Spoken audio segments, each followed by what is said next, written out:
Last part में हमने देखा था कि टियानहो को मार्स स्टोन के बारे में थोड़ी सी जानकारी मिली थी। वहीं दूसरी तरफ मास्टर जाओ याओ जाओमेंग से फाइट करने के लिए गाओ जियानली और टेचुई से अलग हो जाते हैं। अब इस पार्ट के स्टार्टिंग में हम देखते हैं कि टियानहो और जोंग कुछ सोल्जर्स के साथ में कहीं पर जा रहे होते हैं। वहीं जोंग टियानहो से कहता है कि गु याओ ने हमारे प्लान के पहले स्टेप को कंप्लीट कर दिया है। तब टियानहो कहता है, मेरे ख्याल से मास्टर जूजिया से डील करना इतना भी आसान नहीं है। इसी बीच ये लोग देखते हैं कि अचानक से इन लोगों के सामने गाओ जियानली और टेइचुई आ गए हैं, जिस पर ये सभी लोग एक दूसरे को रिस्पेक्ट देते हैं। जिसके बाद जोंग इन लोगों से कहता है कि हमारे लोगों ने हमें इन्फॉर्म किया था कि शायद मोइस्ट स्कूल के लोग ईस्टर्न प्रोविंस में हम लोगों से मिलने आएंगे, लेकिन हमें उस लोकेशन के बारे में नहीं पता था, जिसकी वजह से हम लोग आपका स्वागत नहीं कर सकते हैं। यह सुन करके गाओ जियानली कहता है कि मेरे ख्याल से आप अच्छे से जानते हैं कि पीजेंट स्कूल के डिसाइपल्स चारों तरफ हैं। वहीं जब हमने आप लोगों से मिलने के बारे में सोचा था, तभी आपके लीशन हॉल के हॉल मास्टर टियांगमेंग की मौत हो गई, जिसकी वजह से हमारा बीच में अचानक से आ जाना ठीक नहीं होता। इस पर टियानहो कहता है कि एक्चुअल में तुम हमारे टेरिटरी में हो, फिर भी तुम कह रहे हो कि तुम हमारे लीडर के बारे में जानने के बाद भी उन्हें रिस्पेक्ट देने नहीं आए। यह सुनकर के टेइचुई थोड़ा सा हैरान होता है, क्योंकि टियानहो फाइट करने के एटीट्यूड से बोल रहा होता है। पर गाओ जियानली उसे शांत कराते हुए कहता है कि हम अपने मैनर्स के लिए माफ़ी चाहते हैं। तब हम देखते हैं कि यह सुन करके अब टियानहो कुछ नहीं कहता है, लेकिन जोंग पूछता है कि हम जानना चाहते हैं कि आखिर में मोइस्ट स्कूल यहाँ पर क्या कर रहा है। जिसके बाद गाओ जियानली इन लोगों को बताता है कि मैं जिस मैटर को डिस्कस करना चाहता हूँ उसके ऊपर यह डिपेंड करेगा कि पीजेंट स्कूल सर्वाइव करेगा या फिर नहीं। यह सुनते ही टियानहो कहता है कि क्या तुम पीजेंट स्कूल के सर्वाइवल की बात कर रहे हो। तब गाओ जियानली बताता है कि हमारे मोइस्ट स्कूल के पिछले लीडर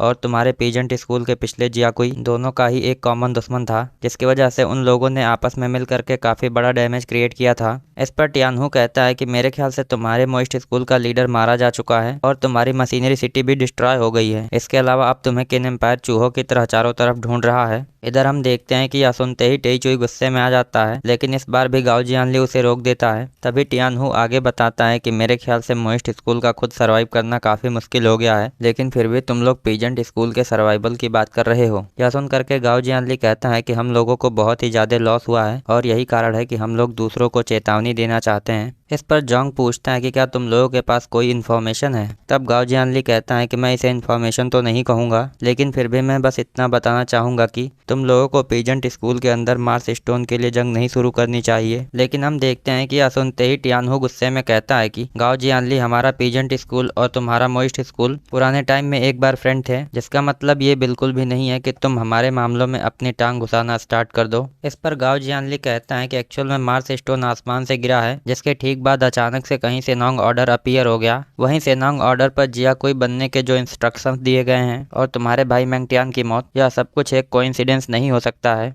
इसलिए मुझे लगता है कि तुम दोनों को एक लीडर होने के नाते इतना अंदाज़ा तो हो जाना चाहिए कि इन सभी चीज़ों के पीछे कोई ना कोई ज़रूर है। इस पर जोंग कहता है कि हमारे ख्याल से सेनोंग ऑर्डर हमारे पीजेंट स्कूल का मामला है, जिसकी वजह से तुम लोगों को इस मामले से दूर रहना चाहिए। तब गाओ जियानली आगे बताता है कि सबसे पहले किन एम्पायर ने मोइस्ट स्कूल को डिस्ट्रॉय कर दिया, जिसके बाद अब वे लोग कन्फ्यूशन स्कूल पर पूरी तरह से नज़र रख रहे हैं। इसलिए अगर पीजेंट स्कूल के अंदर जंग स्टार्ट होती है तो इसका मतलब है कि किन एम्पायर का अगला टारगेट पीजेंट स्कूल है। तभी हमें बीच में एक फ्लैशबैक दिखाते हैं, जिसमें हम देखते हैं कि जनरल हान मार्स स्टोन को देख रहे होते हैं। इधर जोंग गाओ जियानली का मजाक उड़ाते हुए कहता है कि मैंने सुना था कि तुम मोइस्ट स्कूल के एक बहुत ही बढ़िया म्यूजिशियन हो, लेकिन मुझे नहीं पता था कि तुम म्यूजिक से ज़्यादा बातें करने में एक्सपर्ट हो। इधर इतना सब कुछ सुनने के बावजूद भी गाओ जियानली शांति से कहता है कि मेरे ख्याल से 100 स्कूल्स ऑफ थॉट सभी के सभी खतरे में हैं। तब जोंग कहता है कि हमारे ख्याल से मोइस्ट स्कूल पहले ही डिस्ट्रॉय हो चुका है, इसलिए क्या तुम लोग अपने साथ में हमें भी ले डूबना चाहते हो। तब टेइचुई गुस्से में कहता है कि क्या तुम लोगों को समझ में नहीं आ रहा है कि कोई तुम लोगों को जानबूझ करके एक खतरनाक ट्रैप में फंसाना चाहता है। इधर टेइचुई के गुस्से को देख करके टियानहो गुस्से में कहता है कि मैं नहीं चाहता हूँ कि मेरे ही घर में आकर के कोई मुझे बताए कि मुझे क्या करना है। तब जोंग कहता है कि हमारे ख्याल से पीजेंट स्कूल बिना लीडर के नहीं रह सकता है, इसलिए हमारे सभी हॉल मिल करके जब तक नए जियाकुई को नहीं चुन लेते हैं तब तक उनमें से कोई भी शांत नहीं होगा। यह सुन करके टेइचुई गुस्से में कहता है कि पीजेंट स्कूल में तुम सभी लोग एक ही फैमिली से बिलोंग करते हो, लेकिन मुझे समझ नहीं आ रहा है कि एक बेकार से जियाकुई के टाइटल के लिए तुम सभी लोग आपस में ही एक दूसरे को जान से क्यों मारना चाहते हो। यह सुन करके जोंग टियानहो को उकसाते हुए कहता है कि मेरे ख्याल से इन लोगों के लिए जियाकुई का टाइटल बेकार है, इसलिए शायद अब मोइस्ट स्कूल पीजेंट स्कूल की बिल्कुल भी इज्जत नहीं कर रहा है। यह सुन करके टियांगहो गुस्से में आने लगता है। तब गाओ जियानली कहता है कि हम यहाँ पर किसी के साथ कोई जबरदस्ती करने नहीं आए हैं। इस पर टियानहो कहता है कि मैं बहुत ही देर से तुम्हारे यहाँ पर खड़े होकर करके बकवास सुन रहा हूँ, इसलिए अब अच्छा होगा कि तुम मेरे रास्ते से हट जाओ और मुझे आगे जाने दो। लेकिन गाओ जियानली कहता है कि क्या तुम भूल गए हो कि हमारे पिछले लीडर और तुम्हारे पिछले लीडर ने क्या एग्रीमेंट किया था। तब टियानहू चिल्लाते हुए उन्हें रास्ते से हटने के लिए कहता है। यह सुन करके जैसे ही टेइचुई गुस्से में आगे बढ़ने की सोचता है, गाओ जियानली नोटिस करता है कि इन लोगों के पीछे कोई आ गया है जो अपने स्वॉर्ड के साथ में इन लोगों से फाइट करने के लिए तैयार भी होता है। वहीं उसे देख करके टेइचुई अपने हैमर के साथ में उसकी तरफ घूम जाता है। तब हम देखते हैं कि एक्चुअल में यह कोई और नहीं मास्टर जिन है, जो अपने स्वॉर्ड को आधा बाहर निकालते हुए कहता है कि मेरे ख्याल से मेरे हॉल लीडर ने तुम लोगों को रास्ते से हटने के लिए कहा है। जिसके बाद हम देखते हैं कि अब टियानहू गाओ जियानली को इग्नोर करके आगे बढ़ जाता है। इधर गाओ जियानली टेइचुई को कुछ करने से रोक देता है और मास्टर जिन को ध्यान से देखते हुए सोचता है कि इस इंसान ने जिस तरह से अपने स्वॉर्ड को पकड़ रखा है, उससे इतना तो तय है कि इसके पास काफ़ी ज़्यादा एक्सपीरियंस है